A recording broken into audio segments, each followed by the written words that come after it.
Welcome back, regular viewers. So this week we are going to make our own jig heads, but not like regular jig heads like these here. We're going to make internal jig heads because I don't like jig heads. I don't like how they look. I don't like what they do. I craft these lures, right? We craft them all up, make them look all spiffy and stuff, or you buy the fancy store-bought ones.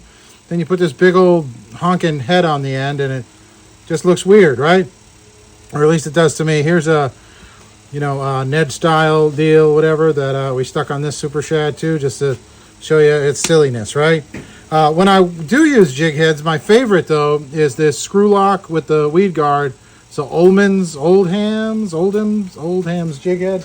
I can put a link in the description below to their website. It's a small little tackle store in Texas that makes these. They've made them since Hector was a pup, or at least since I guess probably the 90s, I think, when I paid attention. But anyway, it's a pretty nice setup. It's got a little screw lock here, plus it has this wire weed guard, right? So I want a 1/8 ounce jig head, which this is, that is going to kind of mimic the same qualities of this one, except it's going to be internal in here. Now I've used a lot of screw lock hooks to kind of eliminate that. This is one right here on our newest 2-inch wedge tail shad, and with an underspin, so that works pretty good. But sometimes I don't want the hook in it that far. Sometimes you do want the hook up like that with a little weed guard. So we're going to make, like I said, an internally weighted one where the hook will come out like this, and we won't have the little underspinny thing on it, and all the weight and everything will be in the middle. So we're going to start with a hook here, and just for giggles, we'll wait for our Street Pharmacist scale to start working. Okay, so that's 0.06. I believe we need 0.125 to get to our 1/8 ounce. So we're going to make a plaster mold, like always here on the Regular Guy channel. But we're not going to make a new plaster mold. We're going to use an old plaster mold. This is a mock-up I did right here. So this is going to be what we're going to cast out of lead. I didn't mold this into this plaster. I machined it into this plaster, and I'll show you how I did that here. But this is a half a piece, and the point is once you fill it with lead, your hook is going to sit on top of it, and you can fly tie it to it along with your wire weed guard. So let's start that process and stop flapping my gums. All right, so I have this mold right here that I use to make my swing head jigs out of, and we're going to use this because it's already for lead pouring to do this project as well. So we have enough room here to put a sprue, how do you do, right down the middle. It's important not to move your square when you're doing that, or else it won't come out square. Do I have enough room to put one on the edge of that? We'll try it. It looks like I might have enough room to go right there. Just flip your square around, guys, so it works.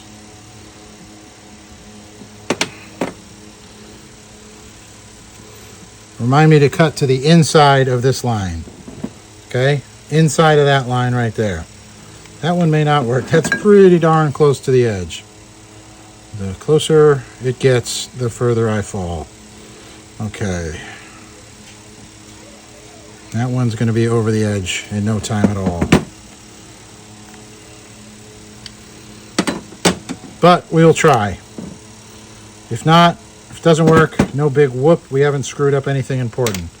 Now, to the drill press. All right, that should be deep enough. Now let's move over and do the second one. All right, I think we're good. All right, so we've got our rotary tool here. We've got our little channels. We'll start in this one and see if we can mess it up. But now what we're going to make is these little bits right here, and this is what's going to retain our soft plastic once it's pushed onto the lure. And it's just that easy, all right? So you can see right here. So now we've got our little channels cut in it, right? Mm-hmm. All right. I might make a point on this end here just so that it kind of goes into the plastic a little easier. Let's go ahead and let's do that. That'll be fun. All right, so we've got a pointy bit now on our Dremel, and we're going to try to put a point on our little thing here. Okay, now we're going to take our handy dandy step drill, and we're going to step drill it. And remember, it was just to the outside of the line, right? You were supposed to tell me that? You never told me to tell you that. No, I told the regular viewers to tell me that. Oh. All right, we got our sprue, and it goes right into our little worm weight section there, our little lead weight section there. And also, these can be used as cutoffs if you just want to do like a nail weight situation here. So this could be sort of a homemade nail weight as well. And there is the little sprue how do you do's, right? Yes, sir. Now all that's left is to just pour some lead in that thar mold.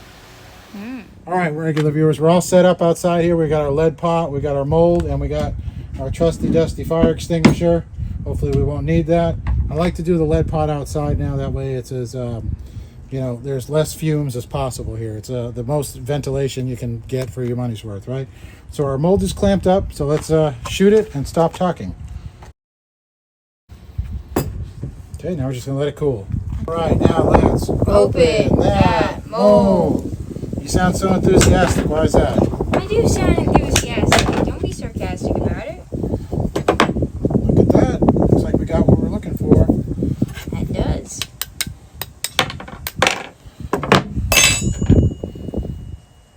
All right. A little bit of flashing down the bottom, but you can see the ribs that we're trying to get to hold the soft plastic.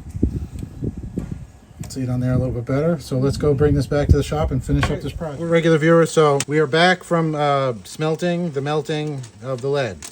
And this is what I got here. I've already trimmed some up, as you can see right here. So here's our haft nail weights. All right. So super easy, right? You get it out of the mold. I'm just going to cut the end off here. The end all be all. And then this lead is so malleable, you can trim it here with just these little surgical scissors. They're well-worn and used surgical scissors that aren't that sharp anymore. All right, and that's pretty much it right there. Can you see that? Okay. So it's got our little ridges that are going to catch our and hold our soft plastic in theory. Let's get out our street pharmacist tool. Okay, this is the hook we're going to use. So this one's 0.5. We'll try another one to see if they're consistent. 0.6, close enough, right? So the whole piece here is 0.17. We need 0.12. So let us trim off 0.15. We're going to go a little bit lower. Go to the next segment. 0.12 on the button.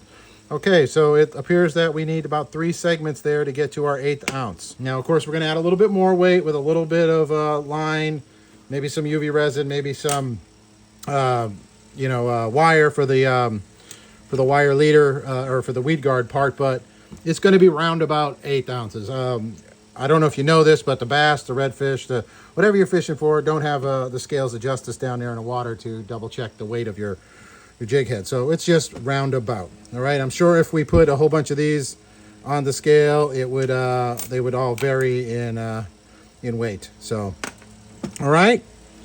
Next step. What is the next step? Oh, thank you for asking. The next step is we are going to tie this to the hook like so. Well, that's what it'll look like when we're done. So we need to get some fly tying equipment. So we're trying out a new camera angle for the regular viewers today. Hopefully this will look more reasonable.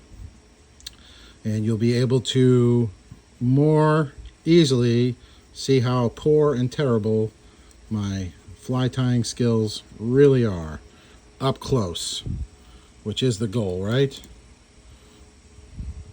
I was looking for scissors. I got a knife. Ta-da! All right. So we are going to put this on the right way, guy. Let's just get it with a couple wraps because we don't want to go bananas because we do have to do a little more wrapping here.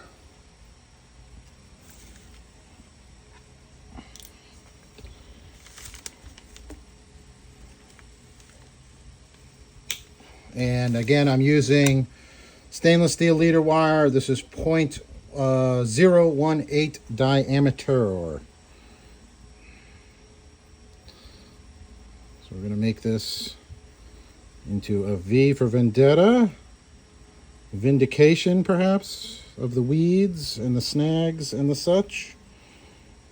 Want that to go there to there.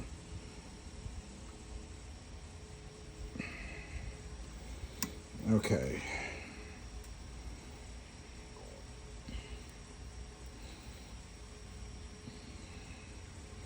Now for my next trick, I'll make this look easy.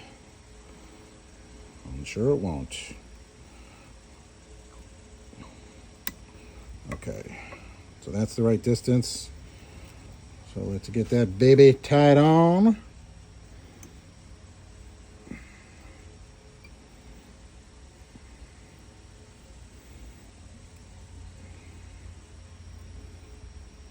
Now we're going to go around our weight as well.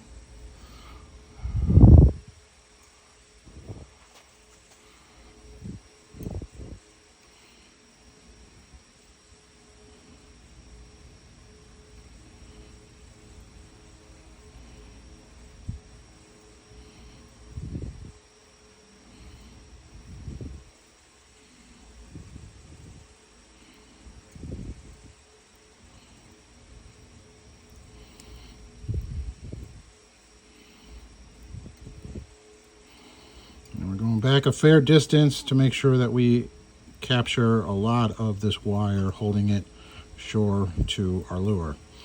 We could, I imagine, bend these back here like so, cut them off. We may do that too and add a little bit more bait grabbability to it. We'll try that on this first one just to see how it looks for you, just for you at home. All right, guys? Because that's what we do here. We care. Sort of, in a regular way. Let's tie it off. 1, 2, 3, like the center of a Tootsie Pop. Now it's 4 for good measure. Because I just can't stop for some blasted reason. Okay.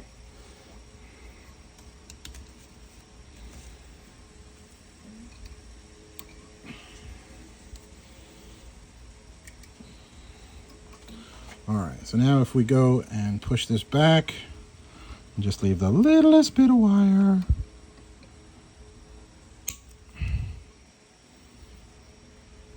Littlest bit of wire. That is creepy sound, and I apologize. Okay. All right, you see those? Ding, ding, ding. And that will be our lure grabbing, soft plasticky grabbing thing there. Now, one last trick. We need needle nose pliers. Sorry for the interruption. So, can we do this on camera without screwing it up? Just bend that down like so. And then that's going to catch and hold in our hook there. Just like that. And you can mess around with the bendedness if you do it on camera down here. All right. And then continue to move this down and have a little bit more, which I like better, like there. All right, spread these out a little bit too with my shaky hands. Okay, beautiful. And it's just that easy. Let's put a little dollop of UV resin on it. And just to secure the string to the whole mess.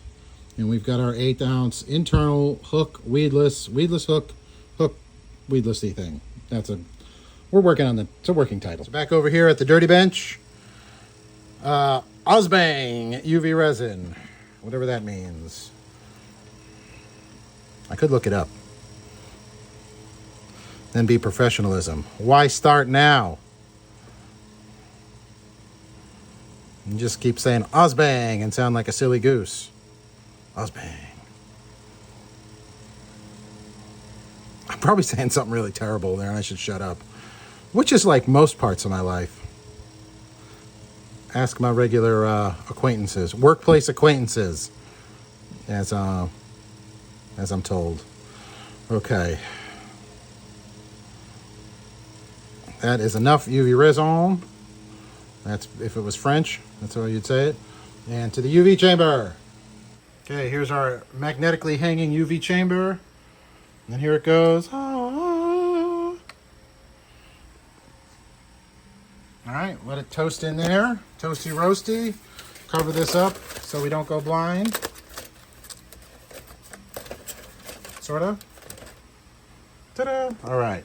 And we just wait for the Jiffy Pop machine to pop. We're back from the UV chambers. And we've got our hooks with the internal weights, the little hook fish keeper. And we've got a super shad ready to go. So we're going to see if we can't get this thing nicely in the lure.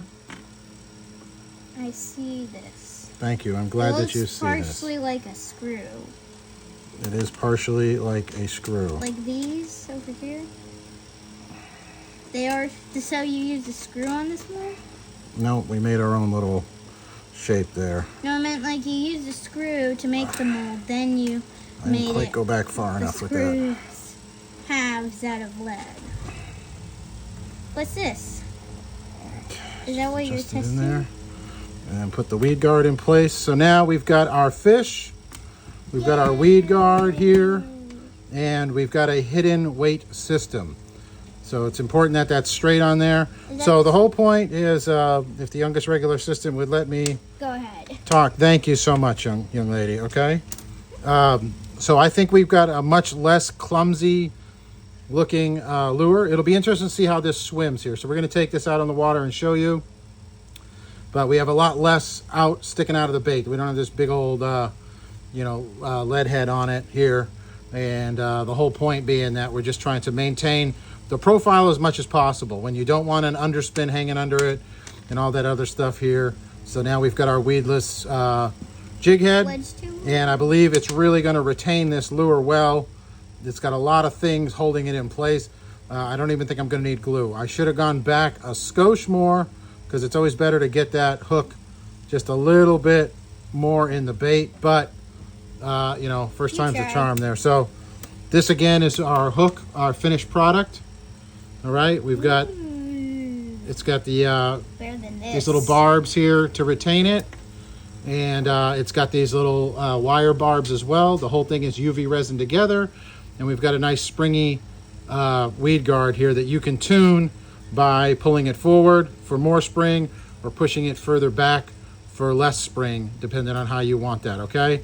And if you're concerned like it's, in the way of the barb, you can bend this a little bit down further. It's pretty infinitely adjustable for what you're looking for. I made it with a heavier hook on here than the what comes on the Old Hams jig heads here. I wanted a heavier hook just so that it wouldn't straighten out so fast. This one has it's a Ned jig head. It's really not made for this, but it has an extremely light wire hook. But that's what we're going to go for, and we're going to try them out. I'm going to make up, I got enough I can make up several more, and it was pretty quick, dirty, and cheap to make. And that's what we do here on regular guy lures. Thank you. So we're going to go take this fish in. We'll show you how it swims, see if it affects the swim at all, and see if we can't trick a fish or two, hopefully a bass or redfish with that.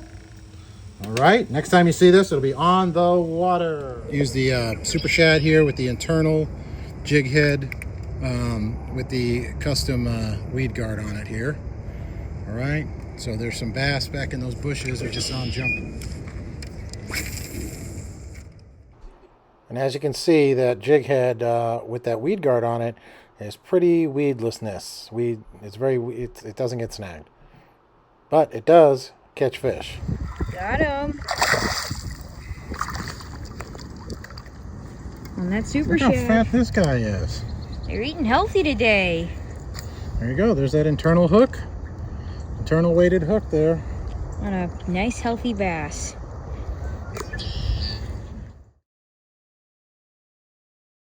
All right. Thank you, sir.